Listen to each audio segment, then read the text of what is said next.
आज है 18 जून 2024 दिन मंगलवार। Welcome back to clean news UP. चलिए देखते हैं उत्तर प्रदेश की 25 फटाफट बड़ी खबरों को। योगी सरकार का फैसला, आजमगढ़ में फॉरेंसिक लैब और हाथरस में बनेगी नई जिला जेल। उत्तर प्रदेश सरकार ने आजमगढ़ में फॉरेंसिक लैब और हाथरस में नई जिला जेल के निर्माण की मंजूरी देते हुए उसे तय समय में पूरा कराने का निर्देश दिया। फॉरेंसिक लैब के निर्माण पर 39 करोड़ रुपए और जिला जेल के निर्माण पर 146 करोड़ रुपए खर्च होंगे। दोनों कार्यों को पूर्ण गुणवत्ता के साथ पूरा कराने के लिए उच्च स्तर से निगरानी की जाएगी। योजना विभाग के टेक्निकल सेल के द्वारा इन कार्यों को पूरा करने के लिए प्रोजेक्ट मैनेजमेंट कंसल्टेंट एजेंसी के निर्धारण की प्रक्रिया शुरू कर दी गई। अब संसद में उठेगी काशी की भी समस्याएं। मछली शहर की नई सांसद प्रिया सरोज का ऐलान। मछली शहर लोकसभा सीट से सांसद बनी प्रिया सरोज ने कहा कि अब काशी की समस्याएं भी संसद में उठेंगी। उन्होंने बनारस के बड़गांव और नईपुर इलाके में आयोजित समारोह में कहा कि काशी द्वार योजना को रद्द कराने और अमूल प्लांट योजना में स्थानीय लोगों की भर्ती का मुद्दा लोकसभा में उठाऊंगी। प्रिया सरोज जिस मछली शहर संसदीय सीट से सांसद बनी उसके 5 में से एक विधानसभा क्षेत्र पिंडरा वाराणसी जिले में पड़ता है। अब यहां जनता को बिजली कटौती की जानकारी देंगे नेता। यूपी सरकार ने जारी किया फरमान। भीषण गर्मी के बावजूद बिजली विभाग गाजियाबाद में उपभोक्ताओं को निर्बाध बिजली आपूर्ति करने में नाकाम रहा। इसके साथ ही शटडाउन की सूचना भी सभी लोगों तक नहीं पहुंच पा रही। ऐसे में उत्तर प्रदेश सरकार ने निर्देश दिए हैं कि शटडाउन की जानकारी जनप्रतिनिधियों को समय से पहले दी जाए ताकि उनके माध्यम से लोगों को इसकी जानकारी मिल सके। वायनाड को छोड़ा, रायबरेली को अपनाया। राहुल गांधी ने उत्तर भारत को दिया बड़ा संदेश। लोकसभा चुनाव जीतने के बाद कांग्रेस ने रायबरेली और वायनाड सीट छोड़ने को लेकर चल रही उलझन अब खत्म हो गई। राहुल गांधी ने वायनाड सीट छोड़ने का फैसला किया। इसी के साथ राहुल ने रायबरेली के अपने रिश्ते को निभा दिया। वो संसद में रायबरेली की नुमाइंदगी करेंगे। 3000 का हवाई टिकट, 3350 की व्हील चेयर सर्विस। लखनऊ के चौधरी चरण सिंह अमोसी एयरपोर्ट पर कथित तौर पर व्हील चेयर सर्विस के लिए 3350 रुपए की वसूली के आरोप पर प्रबंधन ने सफाई में कहा कि ये पैसा यात्री ने सहमति से प्रणाम सेवा के लिए दिया था। एयरपोर्ट प्रबंधन ने साफ किया कि व्हील चेयर सुविधा एयरलाइन कंपनीज देती हैं। बिजली पर फैसले से अखिलेश यादव नाराज, बोले हार से खफा भाजपा सरकार वोटर्स से बदला लेने को उतारू। समाजवादी पार्टी के राष्ट्रीय अध्यक्ष अखिलेश यादव ने कहा कि लोकसभा चुनाव में अपनी हार से बौखलाई भाजपा सरकार प्रदेश के मतदाताओं को हर तरह से परेशान करके बदला लेने पर उतारू हो गई। राज्य के ग्रामीण इलाकों को मिलने वाली बिजली को महंगी करने की साजिश के तहत ग्रामीण फीडर को शहरी फीडर में बदलने से उपभोक्ताओं को 2 रुपए प्रति यूनिट बिजली महंगी मिलेगी। अब सीसीएसयू पढ़ाएगा रिलेशनशिप का पाठ। इस विभाग में शुरू होने जा रहा वैल्यू एडेड कोर्स। बदलते दौर में जिस तरीके से लोगों के व्यवहार में बदलाव देखने को मिल रहा है उसका असर कहीं न कहीं अब रिलेशनशिप पर भी पड़ रहा है।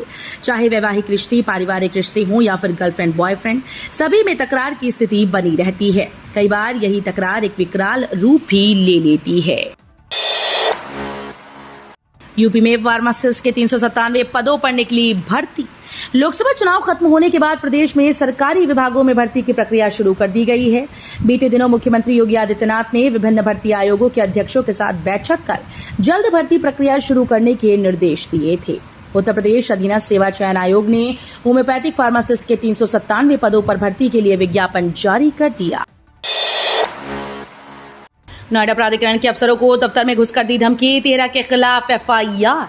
नोएडा प्राधिकरण के एक अफसर ने फेज 1 थाने में 3 व्यक्तियों समेत 13 लोगों के खिलाफ मुकदमा दर्ज कराया। आरोप है कि ये लोग कार्यालय में घुसकर अधिकारियों और कर्मचारियों को धमकी दे रहे थे। इस मामले में पुलिस ने जांच शुरू कर दी। पुलिस का कहना है कि जल्द एक्शन लिया जाएगा। नोएडा एक्सप्रेसवे को मिलेंगे 2 नए underpass. Noida greater Noida expressway पर बेहतर कनेक्टिविटी करने के लिए 2 नए अंडरपास बनाए जा रहे हैं। इसके लिए नोएडा अथॉरिटी ने प्लान में कुछ बदलाव किए। दरअसल 2020 के बाद एक्सप्रेसवे पर कुंडली एडवांस और सेक्टर 96 अंडरपास बॉक्स पुशिंग तकनीक पर बनाए गए थे। इसके बाद लगातार कई तरह की समस्याएं एक्सप्रेसवे पर आ रही थीं। जीडीए स्वीकृत मानचित्र से अधिक निर्माण होगा ध्वस्त। गोरखपुर विकास प्राधिकरण ने कंपाउंडिंग पर रोक नहीं लगाई है। नियमावली के अनुसार शुल्क जमा कर निर्माण की कंपाउंडिंग कराई जा सकती है। मानचित्र स्वीकृत से अधिक निर्माण के खिलाफ ध्वस्तीकरण की कार्रवाई की जाएगी।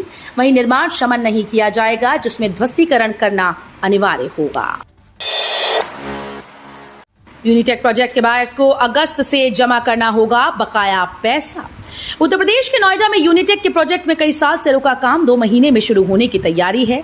नक्शा पास करने के लिए नोएडा अथॉरिटी से अप्रूवल मिलने के बाद नए बोर्ड ने काम शुरू कराने की तैयारी चालू कर दी। इस बीच प्लानिंग ये भी है कि काम शुरू होते ही फंसे हुए बायर्स से बकाया भी मांगा जाएगा। यूपी से बंगाल सिर्फ अब 9 घंटे में बन रहा है ये खास एक्सप्रेसवे। उत्तर प्रदेश में एक ऐसा एक्सप्रेसवे बन रहा है जो 15 घंटे की दूरी को 6 घंटे तक सीमित कर देगा। ये एक्सप्रेसवे 3 राज्यों से गुजरेगा। नेपाल सीमा के साथ साथ बन रहे इस एक्सप्रेसवे के बन जाने से 635.7 किलोमीटर की दूरी 519 किलोमीटर तक रह जाएगी। ये एक्सप्रेसवे है गोरखपुर सिलीगुड़ी एक्सप्रेसवे। इस एक्सप्रेसवे के बनने से 519 किलोमीटर की दूरी सिर्फ 9 घंटे में पूरी होगी। सड़क किनारे कार को बार बनाकर शराब पीने वाले 670 लोगों पर एक्शन। नोएडा में सार्वजनिक जगहों पर शराब पीने वालों पर पुलिस ने एक्शन लिया। ऑपरेशन स्ट्रीट सेफ के तहत नोएडा पुलिस ने 600 से ज्यादा लोगों पर कार्रवाई की जो सड़क के किनारे या कार में शराब पीते पकड़े गए। इस अभियान के दौरान कुल 4630 व्यक्तियों की जांच की गई। अधिकारियों ने बताया कि सार्वजनिक व्यवस्था बनाए रखने के लिए एक ठोस प्रयास में गौतम बुद्ध नगर पुलिस ने नोएडा और ग्रेटर नोएडा में एक दिन का अभियान चलाया और सार्वजनिक स्थानों पर शराब पीने वाले व्यक्तियों पर कार्रवाई की। यूपी के जिले में 400 मकानों पर चलेगा बुलडोजर। सड़क चौड़ीकरण की जद में आ रहे भवन स्वामियों के खिलाफ प्रयागराज विकास प्राधिकरण ने अब सख्त रुख अपनाने का निर्णय लिया। नोटिस जारी करने के बावजूद जिन भवन स्वामियों ने मकानों के अवैध हिस्सों को नहीं ढाया उससे अब पीडीए ढाएगा। ध्वस्तीकरण में जो खर्च लगेगा उसको भी भवन स्वामी से ही वसूला जाएगा। लखनऊ एयरपोर्ट से सभी इंटरनेशनल उड़ानें T3 से होंगी ऑपरेट। राजधानी लखनऊ के चौधरी चरण सिंह एयरपोर्ट पर इंटरनेशनल उड़ानों के संचालन में एक बड़ा बदलाव किया गया। ऐसे में अब लखनऊ एयरपोर्ट पर सभी इंटरनेशनल उड़ानें अब टर्मिनल 3 से ऑपरेट होंगी। टर्मिनल आज 18 जून यानी मंगलवार मध्यरात्रि से बंद कर दिया जाएगा। अयोध्या में राम की पैड़ी पर सन्नाटा। 25 जून तक डुबकी नहीं लगा सकेंगे श्रद्धालु। भीषण गर्मी में पिकनिक स्पॉट बनी राम की पैड़ी परिसर में अब सन्नाटा पसर गया है। 25 जून तक श्रद्धालु पैड़ी में डुबकी नहीं लगा सकेंगे। कारण यह है कि राम की पैड़ी का विरल प्रवाह थम गया। पैड़ी की सिल्ट की सफाई का काम चल रहा है जिसके चलते पैड़ी के प्रवाह को रोका गया है। थल वायुसेना को मिलेंगे 156 प्रचंड अटैक हेलीकॉप्टर। रक्षा मंत्रालय का बड़ा फैसला। रक्षा मंत्रालय ने भारतीय थल सेना के लिए 90 और भारतीय वायुसेना के लिए 66 लाइट कॉम्बैट हेलीकॉप्टर प्रचंड की हिंदुस्तान एरोनॉटिक्स लिमिटेड से मांग की। इसे लेकर रिक्वेस्ट फॉर प्रपोजल भी जारी किया गया। माना जा रहा है कि 156 प्रचंड हेलीकॉप्टर्स को चीन और पाकिस्तान की सीमाओं पर तैनात किया जाएगा। सेवापुरी में नवी बार जनसभा करेंगे पीएम। प्रधानमंत्री नरेंद्र मोदी सेवापुरी विधानसभा क्षेत्र में 9वीं बार जनसभा को संबोधित करेंगे। वे पहले और दूसरे कार्यकाल के दौरान इस क्षेत्र में 8 जनसभा को संबोधित कर चुके हैं। अब तीसरे कार्यकाल में आज 18 जून को आ रहे हैं। वहीं मेहंदीगंज गांव में प्रधानमंत्री दूसरी बार जनसभा को संबोधित करेंगे। फिर साथ आएंगे अखिलेश यादव और मायावती। सपा सांसद ने दिए संकेत। गाजीपुर से सपा सांसद अफजाल अंसारी अपनी जीत में दलित मतों का बड़ा योगदान मानते हैं और वो 2027 के विधानसभा चुनाव में सपा और बसपा के गठबंधन को लेकर पूरी तरह से आश्वस्त हैं। यही वजह है कि अफजाल अंसारी बार बार इस बात का दावा कर रही हैं कि ना तो बसपा ने उनको निकाला और ना वो बसपा को छोड़ना चाहते हैं। आज खटाखटाएगा खातों में किसान सम्मान निधि का पैसा। देश के 9.26 करोड़ किसानों के लिए खुशखबरी आई है। केंद्र सरकार द्वारा किसान सम्मान निधि की राशि आज 18 जून को किसानों के खातों में भेज दी जाएगी। 17वीं किश्त के रूप में वाराणसी से प्रधानमंत्री नरेंद्र मोदी के द्वारा 20,000 करोड़ रुपए किसानों के खाते में क्रेडिट किए जाएंगे। बता दें कि प्रधानमंत्री द्वारा शपथ ग्रहण के तुरंत बाद पहला हस्ताक्षर किसान सम्मान निधि की फाइल पर किया गया था। मानसून की दस्तक से पहले सतर्क हुई योगी सरकार। 29 जिलों पर पैनी नजर।